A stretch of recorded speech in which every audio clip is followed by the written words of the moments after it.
bulak sa ini wild na one orchid.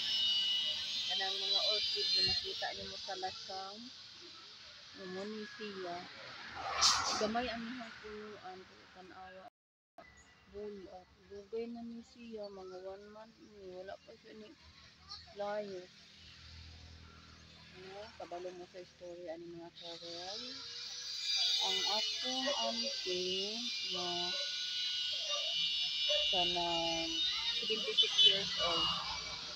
Regalo niyo sa iyang husband sa una sa bata pa sila. Bago pa sila namimili. Regalo sa iyang birthday. Gikan ni sa lasang kay sundalo ang iyang husband.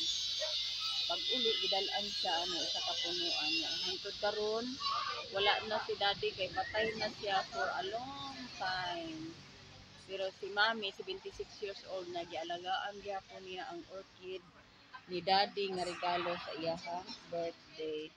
So niya siya gipatubo sa punuan sa mangga. Nice gud siya.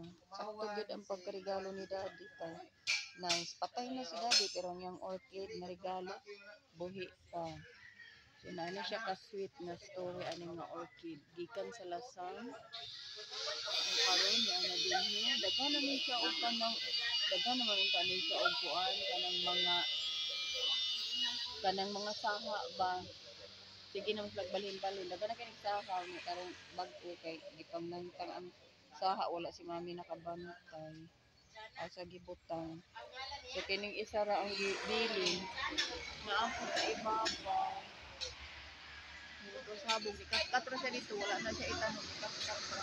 Ang diri na nagtulog ka siya apoy daghan na kung tubo o daghan ng kanidri na puno ng kanidri na puno pa ingon sa na siya dito. Pero kay gilimpyuhan man ang puno sa manggo. So ito na lang ang gibilin kay nakainingan nga siya nagbulak. Nasayangan ang naglimpyo. So muna siya sa nice. Just sharing the sweet memories of my mommy.